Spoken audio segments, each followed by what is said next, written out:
नमस्कार मेरे प्रिय विद्यार्थी भाई बहनों और अभिभावकों को। सबसे पहले अभी आने वाली 10वीं और 12वीं परीक्षा के लिए शुभकामनाएं देता हूं। वास्तव में मैं इन कक्षाओं का अध्यापन तो नहीं करता, 10वीं का अध्यापन तो नहीं करता हूं, फिर भी अन्य जगह मुझे बुलाते रहते हैं, परीक्षा की चर्चा होती रहती है, इसलिए कुछ बातें परीक्षा के संदर्भ में आपके सामने रखता हूं।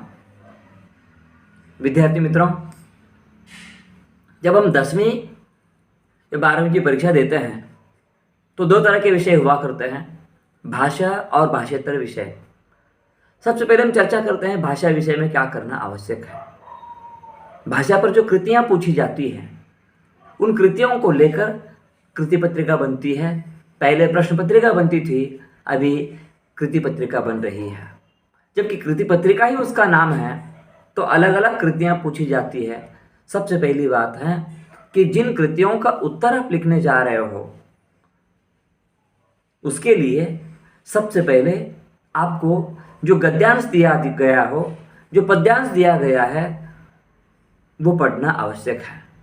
हाँ, आप ऐसे भी कर सकते हैं, पहले आप कृति पढ़िए और कृति पढ़ने के बाद गद्यांश या पद्यांश पढ़िए, उसके बाद पुनः कृतियां पढ़िए और उन कृतियों का उत्तर आपको गद्यांश में, पद्यांश में अवश्य मिल सकता है।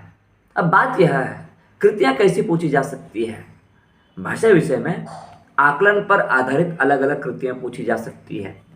उदाहरण के तौर पर देखा जाए, कारण लिखिए, परिणाम लिखिए, उत्तर लिखिए, एक वाक्य में उत्तर लिखिए, दो शब्दों में उत्तर लिखिए, या इस प्रकार जो सहसंबंध जोड़िए। इस प्रकार की जब कृतियां पूछी जाती है तो आपको बिल्कुल संक्षिप्त में टू द पॉइंट उत्तर लिखना आवश्यक है। तो आकलन पर आधारित ये कृतियां होगी। अब हम विचार करते हैं शब्द संपदा। शब्द संपदा में समान अर्थ वाले शब्द, विलोम अर्थात विरुद्ध अर्थ वाले शब्द, शब्द युग्म, अनेक शब्दों के लिए एक शब्द, प्रत्ययुक्त शब्द, उपसर्गयुक्त शब्द, वचन पहचानिए, लिंग पहचानिए। तो इस प्रकार या ऐसे कृदंत शब्द, तद्धित शब्द, शब्द संपदा पर जो कृतियां पूछी जाती है वहां आपको टू द पॉइंट उत्तर लिखना आवश्यक है। एक बात ध्यान में रखिएगा, 9वीं तक जिन परीक्षाओं का आपने अध्ययन किया, जिन पुस्तकों का आपने अध्ययन किया, आपको जो ज्ञान है उसी ज्ञान पर आधारित शब्द संपदा के प्रश्न पूछे जाते हैं। अतः तनाव न लेते हुए आप ये उत्तर लिखेंगे तो आपको इस भाषा विषय में अच्छे अंक मिल सकता है। अब दूसरी बात, भाषा विषय में जो लघुत्तर या दीर्घोत्तर प्रश्न होते हैं, माने कि 30 शब्दों में, 40 शब्दों में, 60 शब्दों में, 80 शब्दों में उत्तर लिखिए, ऐसे जो प्रश्न 10वीं और 12वीं कृति पत्रिका में पूछे जाते हैं तो वहाँ उत्तर लिखते समय आपको जो प्रश्न पूछा गया है उस प्रश्न से संबंधित ही उत्तर लिखना आवश्यक है। बात यह है, कभी कभार आत्मविश्वास अपने मन में रहता है, प्रश्न देखते ही ऐसा लगता है यार ये तो आसान पाठ है, इसका उत्तर मैं लिख सकता हूँ। आप 40 शब्दों के बदले या जो शब्द मर्यादा दी गई है उससे अधिक उत्तर लिखने का प्रयास करते हैं। कृपया ऐसा न करें।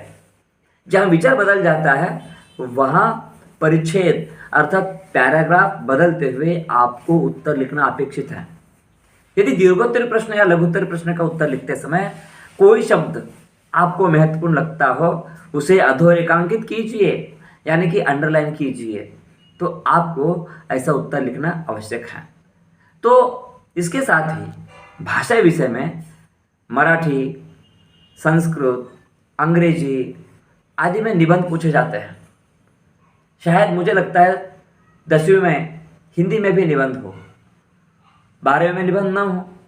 निबंध का उत्तर लिखते समय यदि आप कोई सुविचार, कोटेशन, कोई सूक्ति देना चाहते हो, काव्य की पंक्तियां देना चाहते हो, तो ऐसी अवस्था में उत्तर पुस्तिका के पंक्तियों के बीचों बीच आप कोटेशन लिखने का प्रयास करें ताकि उत्तर पत्रिका जांचने वाले का ध्यान उन पंक्तियों की ओर सहजता से जाए। कभी कभार विद्यार्थी पेन से उत्तर लिखते हैं, अंडरलाइन करने के लिए सिस पेंसिल का उपयोग करते हैं, प्रयोग करते हैं। ये बदलने में आपका समय ज़्यादा जाता है। कृपया ऐसा न करते हुए आप पेन से ही अधोरेखांकित कीजिए ताकि समय की बचत हो सके। अभी मैं आता हूँ विज्ञान और गणित की ओर।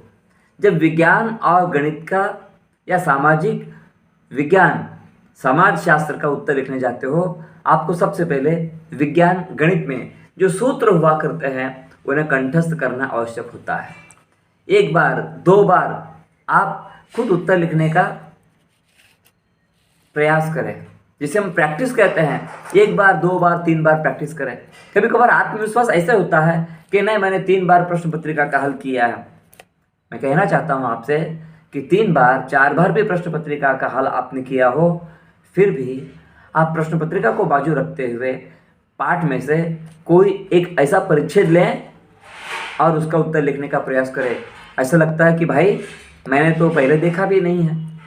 तो इसीलिए आपको बार बार अलग अलग मुद्दों को लेकर रिवीजन करना आवश्यक होता है।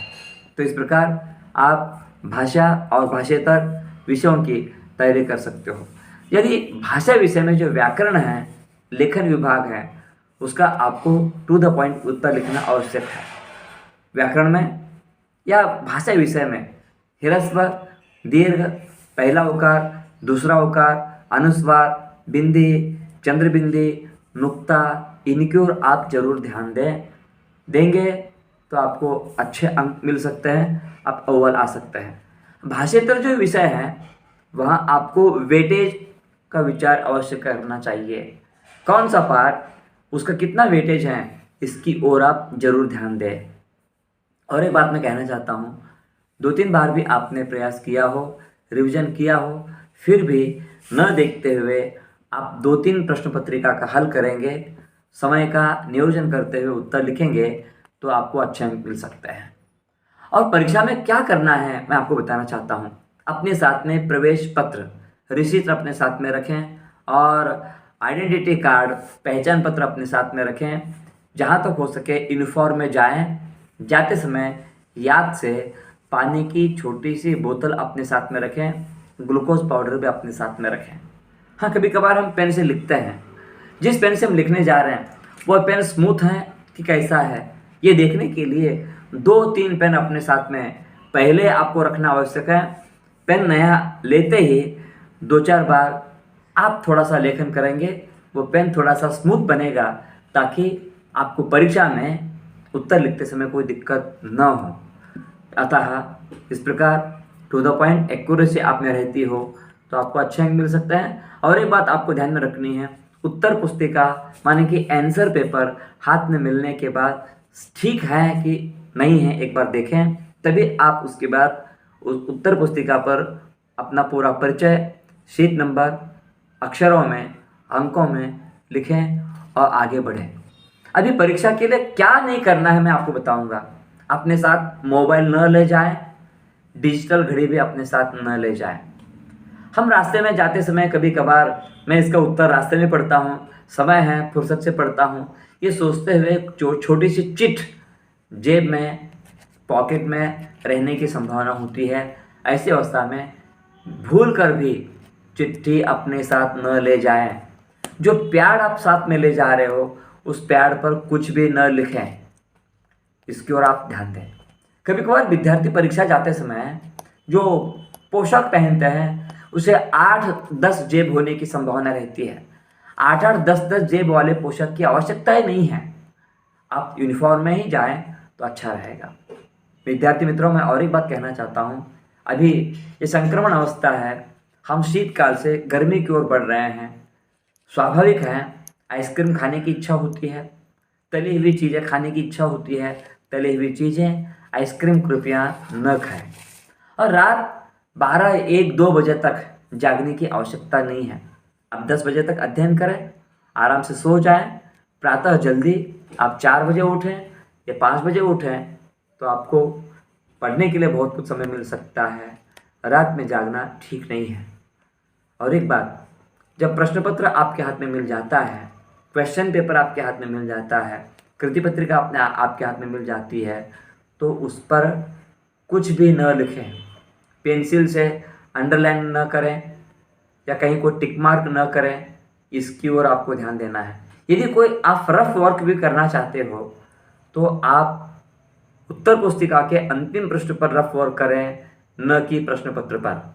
इसकी ओर आपको ध्यान देना है। हाँ, कभी कभार ऐसा भी होता है, हमें उत्तर लिखना शुरू किया, प्रश्न क्रमांक 1 अ आ ई का उत्तर लिखा, अभी दीर्घ ई का उत्तर याद न आए तो उसके लिए जगह वहीं पर खाली छोड़े। ऐसा न करें कि एक ही प्रश्न का उत्तर 2-2, 4-4 पृष्ठों पर लिखें। पहले पृष्ठ पर एक का उत्तर लिखा और एक मुद्दा रह गया, मैंने चौथे पृष्ठ पर लिखा। ऐसा कदापि न करें। और नए प्रश्न का उत्तर नए पृष्ठ पर करेंगे तो आपको अच्छे अंक मिल सकते हैं। आओ, इस प्रकार आप सभी विद्यार्थी परीक्षा का उत्तर लिखेंगे और अच्छे अंक पाएंगे। इसी आत्मविश्वास के साथ मैं आपसे इतना ही कहूँगा, महको तो ऐसा महको कि फूलों के भी होश आ जाए, महको तो ऐसा महको कि फूलों को भी होश आ जाए। अपने जीवन में इतना आगे बढ़ना कि माता पिता को भी जोश आ जाए कि वाह, ये मेरी संतान है। अध्यापकों को भी उत्साह लगे कि वाह, ये मेरे विद्यार्थी हैं। आप ऐसी अच्छी सफलता पाएंगे। इसी आत्मविश्वास के साथ आप सभी ने मुझे सुना, बहुत बहुत धन्यवाद।